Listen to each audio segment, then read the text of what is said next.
तू छोटा है, तू काला है, तू मोटा है, तू गाँव वाला है, तुझे इंग्लिश नहीं आता है। जब आपको इस तरह से कोई डिस्क्रिमिनेट करता है तो कैसा लगता है?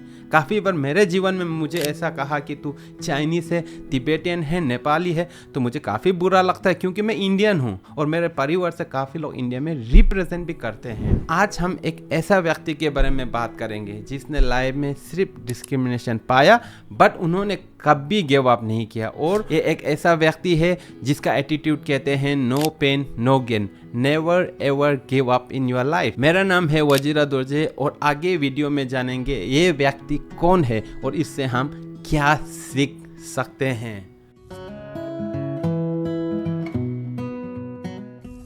ऐसा तो हो नहीं सकता इस महान व्यक्ति का नाम आपने नहीं सुना, इस महान व्यक्ति की कामों से आपने लाभ नहीं पाया।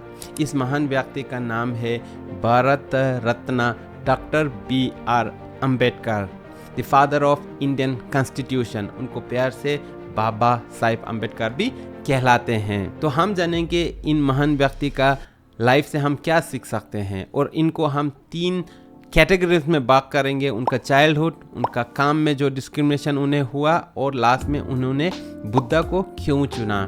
क्या आप मान सकते हैं एक ऐसा बच्चा जिसे क्लासरूम में आने से मना है, उन्हें क्लासरूम के बाहर रहना पड़ता था और अपना एक छोटा सा कपड़ा लेना पड़ता था। उनका जहाँ बैठा हुआ जगह उसको वहाँ के साफ सफाई करने वाला आदमी भी छूना नहीं चाहते हैं और वो आगे जाके सारा दुनिया का एक सबसे विज्ञान, सबसे नॉलेजेबल पर्सन आगे जाके बना है। पहली बार मैंने बाबा साहेब अम्बेडकर को हमारे इंग्लिश सब्जेक्ट स्कूल में एक चैप्टर हुआ करते थे उसमें जाना, और जब मैंने जाना कि उन्हें स्कूल में इतना सारा डिफ़िकल्टी होने पर भी उन्होंने एग्ज़ाम में एक्सेल किया, तो मैं रिफ्लेक्ट करते थे कि जो स्थिति मेरा हाथ में है और मैं इस स्थिति में एक्सेल नहीं कर पाया तो मैं काफ़ी नालायक रहूँगा। तो इस तरह से मुझे चाइल्डहुड में काफ़ी सारा मोटिवेशन मिला बाबा साहेब अम्बेडकर के बारे में जान के। तो अगला हम जानते हैं उन्होंने डिस्क्रिमिनेशन को कैसे मुंह तोड़ जवाब दिया है। आप जानते हैं वो करीब 5 साल के लिए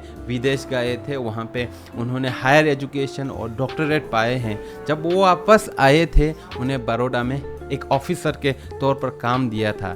तो जहाँ वो ऑफिसर थे, हायर पोजीशन पे थे, मगर फिर भी ऑफिस बॉय जो क्लर्क है वो उन्हें फाइल उनके हाथों में नहीं टेबल पे गिराते थे।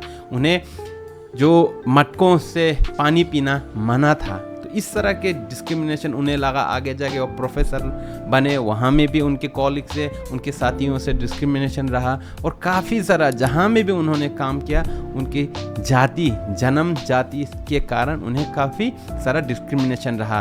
तो उन्होंने पहले तो अपने लिए, फिर बाद में आगे जाके जाना इतना सारा लोग सफ़र करते हैं तो इनके लिए उन्होंने आवाज़ उठाया। ये हमारे साथ भी काफ़ी हो सकते हैं। आप अपने लाइफ में रिफ्लेक्ट करते हैं, आप दूसरे स्टेट से यहाँ आते हैं, आप यहाँ से कहीं और जाते हैं। ऑफ कोर्स ये ह्यूमन नेचर है, पर इसमें हमें बाबा साहिब के एटीट्यूड को याद करना चाहिए और हम इस सारे डिस्क्रिमिनेशन के अब रेस करना चाहिए, आगे बढ़ना चाहिए और लाइफ में आगे बढ़ना चाहिए। तो आप आखिर में हम जानेंगे कि उन्होंने भगवान बुद्धा को क्यों चुना और मेरा इसमें क्या राय है। वो कहते हैं बचपन में उन्हें उनके अंकल ने उन्हें एक बुद्धा की किताब दिए थे और वो कहते हैं उनके लाइफ में बुद्धा का टीचिंग एक गाइडेंस के ऊपर जो भी डिसीजन लिया उनका इन्फ्लुएंस रहा है। वो कहते हैं कि भगवान बुद्धा की टीचिंग में समता है, इनजस्टिस, इनइक्वालिटी नहीं है, करुणा है और सबसे बड़ा इसमें विजडम को इम्पोर्टेंस दिया जाते हैं,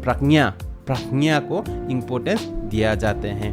उनका सारा जीवन दूसरे के दुख को कैसे निकाला जाए, दूसरे को कैसे मदद किया जाए, जिस तरह से मैं भगवान बुद्ध के लाइफ में भी देखता हूँ। तो वो कहते हैं लाइफ एक सफरिंग है। उनका सारा 45 इयर्स का टीचिंग दूसरे के दुख को मुक्त करने का, दूसरों को मदद करने के ऊपर है। जिस तरह से हमारे लाइफ में 2 तरह के दुख थे, एक तो शारीरिक दुख जिसको हम लोग खाना पीना, पैसे, मकान से आसान होते हैं, उसी तरह एक मन के दुख हैं जो हम भेदभाव करते हैं, नफरत करते हैं, दूसरों को डिस्क्रिमिनेट करते हैं। ये बीमारी, ये कमजोरी, ये सफरिंग को भी तो निकालना ज़रूरी है और ये पॉसिबल है भगवान बुद्ध की टीचिंग से जो सबको इक्वालिटी से देखते हैं। तो जिस तरह से बाबा साहब अम्बेडकर अपना सारा जीवन दूसरों के दुख निकाल में दिए, उसी तरह उन्होंने देखा कि उनसे भी कोई बड़ा भगवान बुद्ध, उनका जीवन भी सभी का दुख जो झाड़ से निकालने की टीचिंग देते हैं। बाबा साहब अम्बेडकर एक ऐसा आदमी है जिसका पर काफ़ी ज्ञान है, और किसी की शरण जाना, किसी का आगे नमस्ते करना आसान नहीं है। तो आप सोच सकते हैं जब उन्होंने ऐसा निर्णय लिया है कि वो बुद्ध के शरण जाएंगे, बुद्ध को नमस्कार करेंगे, तो सोचने वाली बात है। इसका ऊपर आपका क्या राय है? आपने बाबा साहब अम्बेडकर के जीवन से क्या सीखा है? प्लीज़ कमेंट्स में शेयर कीजिए। अगर आपको ये वीडियो पसंद आए तो प्लीज़ लाइक करें और शेयर करें, और आगे इस तरह के इंटरेस्टिंग वीडियो को पाने के लिए वजीरा दुर्जे इस चैनल को सब्सक्राइब करना ना भूलिए। अगले बार तक के लिए डू गुड, बी हैप्पी, नमस्ते।